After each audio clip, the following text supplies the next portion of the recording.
এখন বলা মুশকিল স্বরাষ্ট্রমন্ত্রিত্বের চাকরিটা যখন যাচ্ছে সালাউদ্দিন আহমেদের, তার মন্ত্রিত্ব থাকছে বটে, কিন্তু এই যে পরম প্রতাপশালী চরম প্রভাবশালী স্বরাষ্ট্রমন্ত্রিত্বের পদ থেকে যখন তাকে সরে দাঁড়াতে হচ্ছে, তখন বলা মুশকিল সেটা কি শিলং সালাউদ্দিন বলে বারবার তাকে জামায়াতে ইসলামী জাতীয় নাগরিক পার্টি খোঁচাখুচি করে বলে, নাকি শিলংয়ে তাকে যারা পেলে পুষে রেখেছিলেন তাদের অসন্তোষের কারণে, সেটা বলা মুশকিল। বাংলাদেশের রাষ্ট্রপতি হতে যাচ্ছেন মির্জা ফখরুল ইসলাম আলমগীর, বিএনপির বর্তমান মহাসচিব, বিএনপির বর্ষিয়ান নেতা। সেটা তেমন চাঞ্চল্যকর খবর না হলেও এই খবরের সাথে সাথে যে খবরটা চাউর হয়েছে বিভিন্ন সংবাদ মাধ্যমে, বিএনপির জাতীয় স্থায়ী কমিটির বৈঠকের সিদ্ধান্তের সূত্রে খবরটা দেওয়া হচ্ছে, সেটা হচ্ছে যে স্বরাষ্ট্রমন্ত্রী সালাউদ্দিন আহমেদের স্বরাষ্ট্রমন্ত্রীর পদটা ছেড়ে দিতে হচ্ছে। এখন স্বরাষ্ট্রমন্ত্রীর পদ ছেড়ে দেওয়ার বিষয়টাকে পুরস্কার না তিরস্কার হিসেবে দেখা হবে, সেটা বুঝতে হয়তো কিছু সময় লাগবে, কিংবা সেটা আসলে নানাভাবেই বিশ্লেষণ করা যেতে পারে। কিন্তু বিএনপির সবচেয়ে আলোচিত মন্ত্রী, বিএনপির সবচেয়ে আলোচিত নেতা এই তারেক রহমান সরকারে এবং তারেক রহমানের নেতৃত্বাধীন বিএনপিতে যেই ব্যক্তিটি সালাউদ্দিন আহমেদ, যিনি প্রায় প্রতিদিন সংবাদের শিরোনাম হয়ে যাচ্ছেন লাগাতার সংসদের বাইরে, সেই ব্যক্তিটিকে স্বরাষ্ট্রমন্ত্রীর পদ থেকে এমন একটা লাইমলাইটের পজিশন থেকে যে সরিয়ে দেওয়া হচ্ছে বা সরে যেতে হচ্ছে তাকে, সেটা খুব তাৎপর্যপূর্ণ বটে। এবং বিশেষভাবে সেই সময়ে এটা ঘটছে যখন নানা কারণেই এই যে স্বরাষ্ট্রমন্ত্রিত্বের পদ, নিরাপত্তা ব্যবস্থা, আইন শৃঙ্খলা রক্ষাকারী বাহিনীগুলো কোথায় কি ভূমিকা নেবে, সেগুলো ভীষণভাবে আলোচিত হচ্ছে নানা কারণে। স্বরাষ্ট্রমন্ত্রী সালাউদ্দিন আহমেদ নাকি এই স্বরাষ্ট্রমন্ত্রিত্বের পদ ছেড়ে যে পদটা পেতে যাচ্ছেন, সেটা হচ্ছে মির্জা ফখরুল ইসলাম আলমগীরের ছেড়ে যাওয়া পদ, স্থানীয় সরকার মন্ত্রণালয়ের পদ। যখন তারেক রহমানের বন্ধু হিসেবে পরিচিত পাওয়া প্রতিমন্ত্রী শাহে আলম, বগুড়ার লোক, তিনি একেবারে বগুড়ার ইউনিয়নের নাম পর্যন্ত তার নামে করেছেন এবং নানা রকম দুর্নীতির অভিযোগ, টাকা বানানোর অভিযোগ তার বিরুদ্ধে আসছে, একেবারে নীরব দর্শকের ভূমিকা পালন করেছেন মির্জা ফখরুল ইসলাম আলমগীর। এখন সালাউদ্দিন আহমেদকে যখন ওই স্থানীয় সরকার মন্ত্রণালয়ে দেওয়া হচ্ছে, সত্যি কি শাহে আলমকে শায়েস্তা করার জন্য দেওয়া হচ্ছে, নাকি একরকমের মির্জা ফখরুল ইসলাম আলমগীরের মতো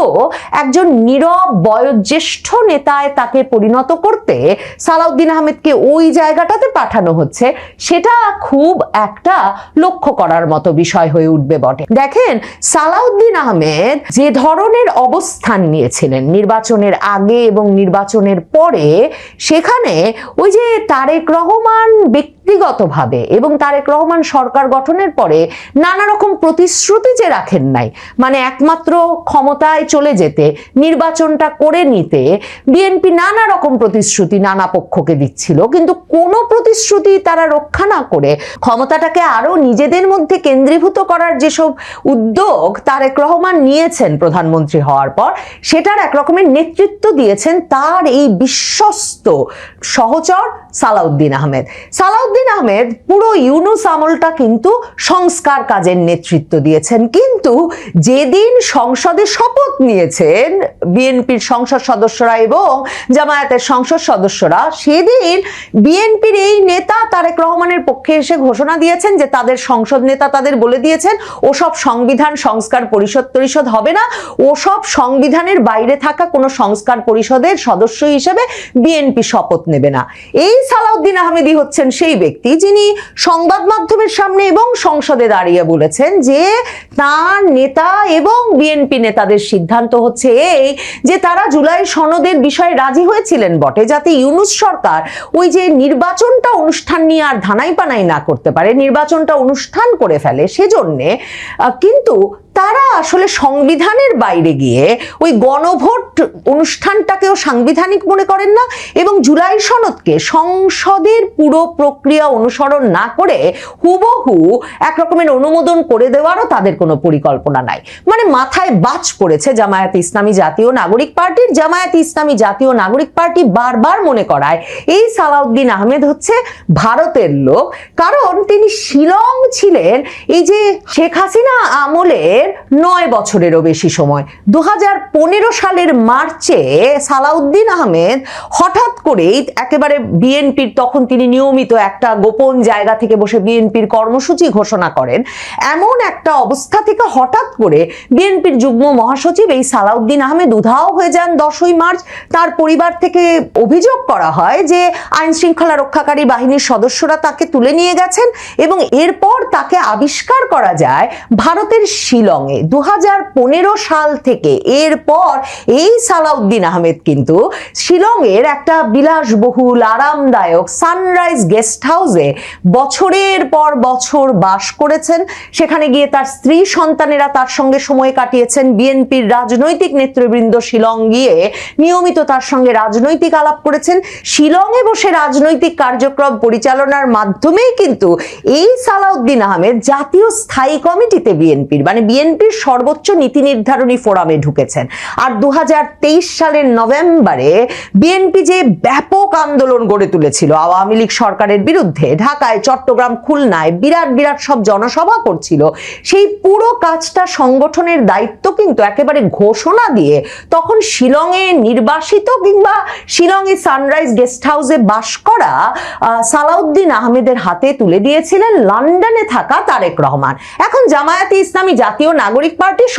সংসদের বাইরে জনসভায় কথায় কথায় এটা শোনায় যে বিএনপির 2 প্রধান নেতা তারেক রহমান ছিলেন লন্ডনে, সালাউদ্দিন আহমেদ ছিলেন শিলংয়ে। কাজেই তারা কি করে বুঝবেন যে ফ্যাসিবাদ বিলোপ করতে তাদেরকে কোন ত্যাগ শিকারের মধ্য দিয়ে যেতে হয়েছে, এবং সে কারণে তারা বিশ্বাসঘাতকতা করেছেন ক্ষমতায় গিয়ে। জুলাই সনদ, গণভোট এসব আর বাস্তবায়ন করতে চাচ্ছেন না। সালাউদ্দিন আহমেদকে শিলং সালাউদ্দিন নামে ডাকেন তারা।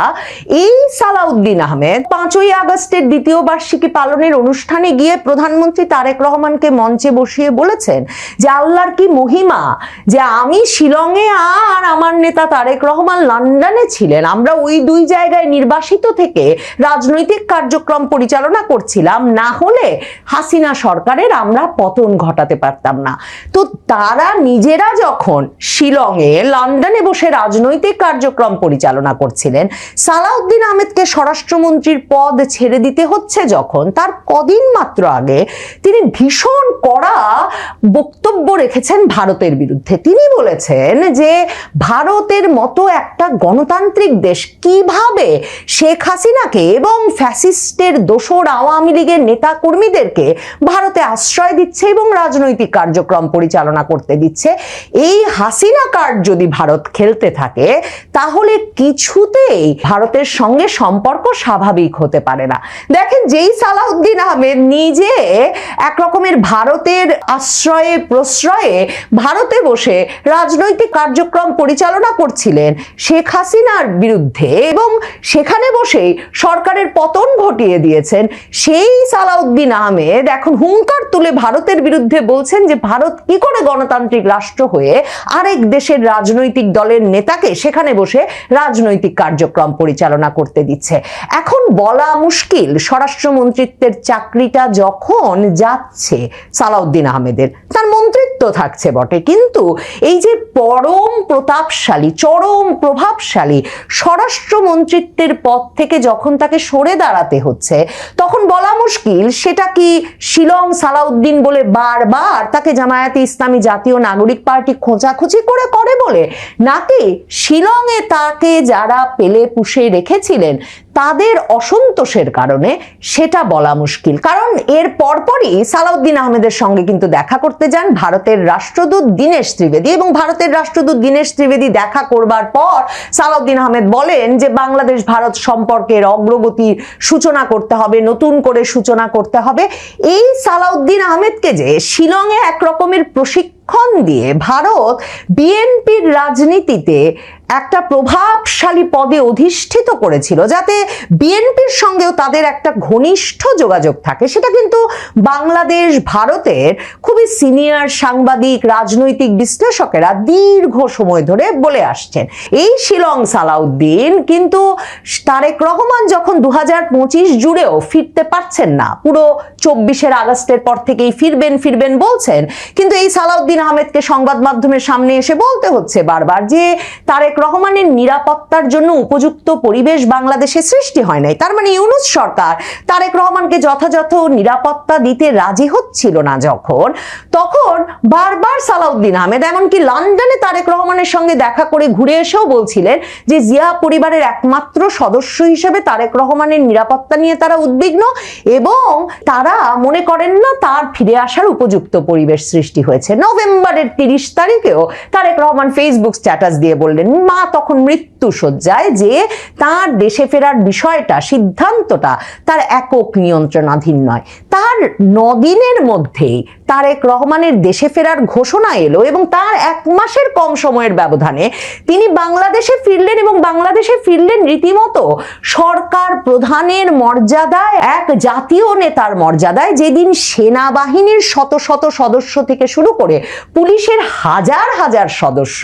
শুধুমাত্র তারেক রহমানের নিরাপত্তা নিশ্চিত করতে এয়ারপোর্ট থেকে তারেক রহমানের বাসভবন পর্যন্ত জনসভা স্থল হয়ে তার নিরাপত্তাটুকু নিশ্চিত করবার জন্য নিয়োজিত হলেন। শিলং সালাউদ্দিন জানেন যে কোন কোন প্রভাবশালী পক্ষের সঙ্গে কথা বলে তাকে পরিস্থিতিটাকে ওই জায়গায় আনতে হয়েছিল এবং সেক্ষেত্রে তার শিলংবাস কিভাবে কাজে লেগেছিল, যে কারণে তিনি তার নেতার দেশে ফেরার বিষয়ে